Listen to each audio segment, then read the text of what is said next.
Third grade is when I got my first iPod Touch. With this bad boy, I could wake myself up for school, look up #boobies on Instagram, and make awe-inspiring, meticulously crafted home films.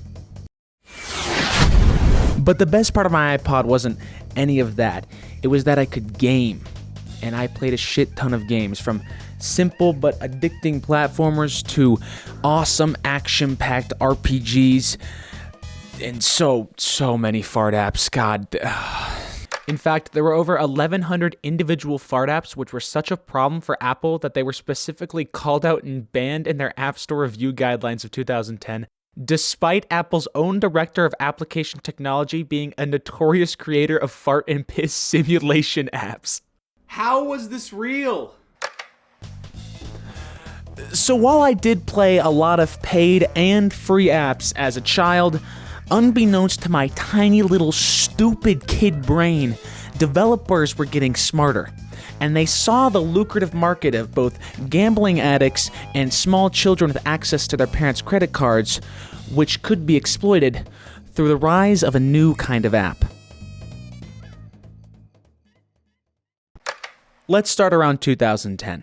The top grossing lists on the App Store are dominated by paid apps. Apps that you spent a one-time entrance fee to and then never had to worry about ever again. These were cult classics like Angry Birds, Plants vs. Zombies, Doodle Jump, the games mom had on her phone that you took your grubby little kid hands and slapped around on the screen for a couple minutes before mommy needed to take it back for a business call. Those ones.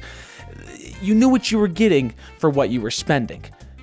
See, before 2009, Apple had restricted in-app purchases to paid apps only, meaning that developers of free apps only had one real way to generate revenue, and that was through a very primitive and limited in-app advertising.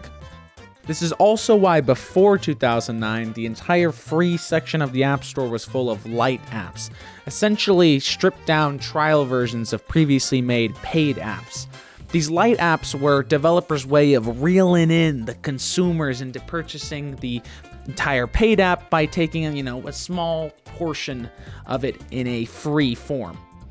Now, Apple obviously didn't want the entire free section of their App Store being overrun by tech demos for the paid section, so they introduced in-app purchases as a way to combat the light app problem.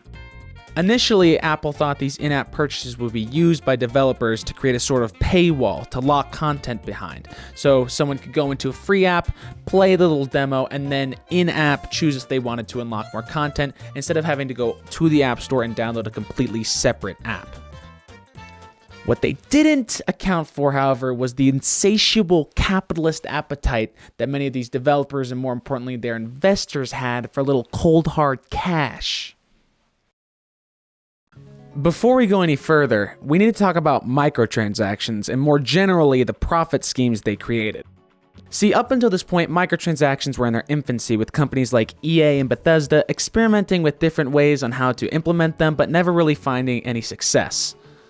However, in 2009, EA struck gold. With their newly released FIFA game came a newly released mode. Free Fiesta, the Wii Portuguese exclusive mode where you can play as characters such as Performance, World Destroyer. Actually, there was supposed to be man of a... Well, what are you... Get off my computer! I didn't mean to... You... Get back to you! Ultimate Team. Essentially, if you don't know, Ultimate Team is a team creation mode where you can... Ding, ding, ding! Buy packs for a tiny chance to get good players. This was the first success of microtransactions, proving to the rest of the industry that they could generate insane amounts of revenue even after the initial sale of a game. And with this success, EA and the entire rest of the gaming industry began to put microtransactions into games wherever and whenever they could. And this was no exception for the App Store. This unintentionally gave rise to what we now know as the freemium app. Before we continue our history lesson, though, we need to answer one question. What is a freemium app? Well, you big dumb baby, you should be grateful Papa Ryland's here. He's going to explain it to you. See, Apple has 5 models that it separates apps into based on how they generate revenue. The first is the free model. In this model, apps generate all their revenue from in-app advertising. The second is the paid model. In this, apps generate all their revenue from the initial sale of the app. Third is the subscription model, where revenue is generated by monthly or annual subscription fees paid by the app's users.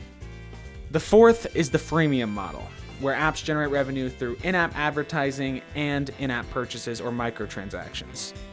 And finally, the fifth, which is the paymium model. In this model, apps generate revenue not only from their initial sale, but also from microtransactions found within the app. Because of the freemium model's unique developer and consumer relationships, which are created by developers' need for users to purchase microtransactions in order to turn a profit, these apps can employ some of the most deceptive and devious techniques in order to get users to cough up that cold, hard cash. Which is exactly the point of this entire video. Why and how these apps have become so prevalent and so profitable in today's market. So let's get back to the history. The first successful freemium app wasn't from the US, it was actually from Japan. It was called Dragon Collection and can only be played on the Gree social networking site. Think of Japanese gaming MySpace. It basically took what EA did with the loot boxes and made that mechanism the entire game, but with dragons. And it fucking blew up. Konami, the company which owned Dragon Collection, saw its profits increase 88% the year following Dragon Collection's release. The entire 88% increase can't be entirely attributed to Dragon Collection, but most of it can.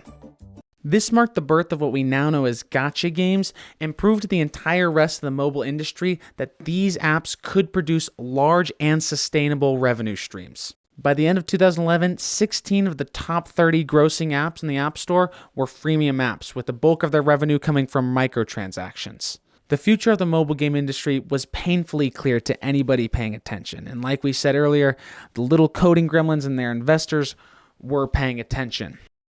Now, it was just a mad dash to see who could make the most replayable, addicting, and most importantly, profitable freemium apps. 2012 rolled around and there was no slowing down. It was a mobile game gold rush. You got Clash of Clans, Rage of Bahamut, Township, Heyday, Smurf Village, Temple Run, Tiny Tower, Zynga Poker, The Simpsons Tapped Out, Puzzles and Dragons, Monster Strike, CSR Racing, Dragon Veil, and Candy Crush? Who the fuck spends money on... Oh my god! Yes, freemium apps were raking in the dough, but up until this point, we've only discussed what a freemium app is and the general history behind them. We have yet to ask the question, just how did they make such exorbitant amounts of money? Who was spending all the money on these apps? Why were they spending so much money? What were they spending it on? Let's take a look.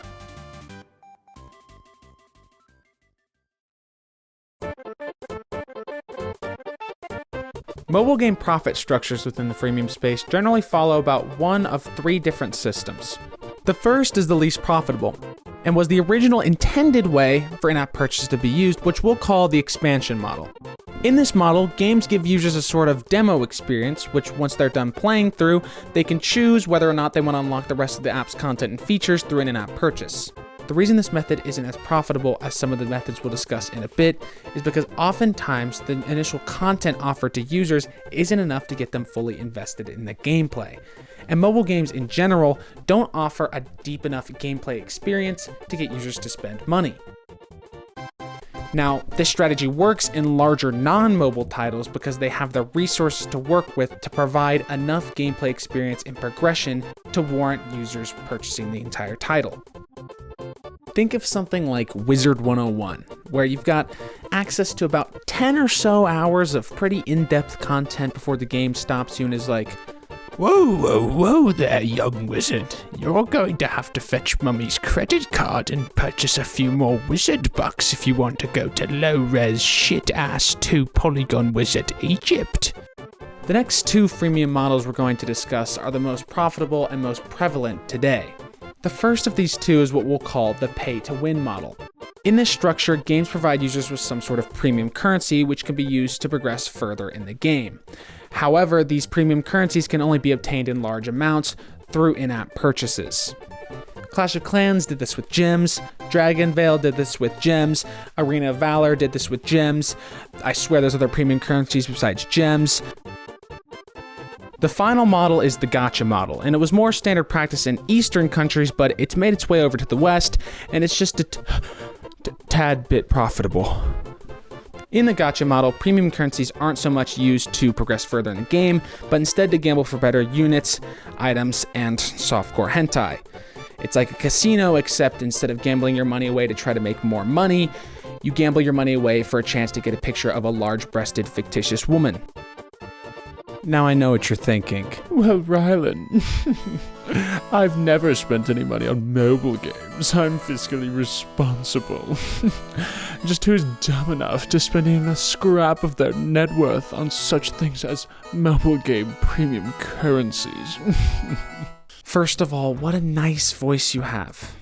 Secondly, to answer your question, whales. No, not those ones. The ones with the phone. How else would they buy gems?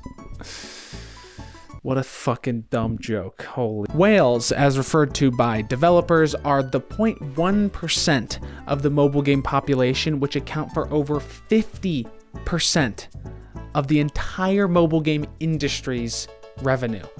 These are the people you see at the top of the leaderboards who have the most rare items and have progressed the furthest within their respective games. Some spend hundreds, some spend thousands, and some spend millions. Yes, this guy is real, and he spent $1 million on Game of War, the Kate Upton Super Bowl ad game. The importance of whales has started to diminish as more casual consumers have begun to make purchases in freemium apps.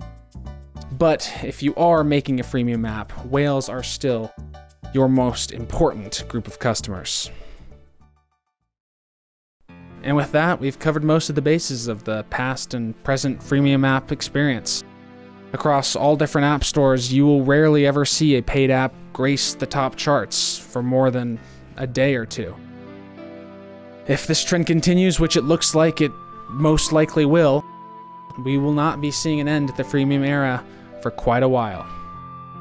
So what was the point of this whole video? To explain the history of how little microtransactions on our phones have become so lucrative? To warn about the predatory nature of these freemium apps and help you stay safe?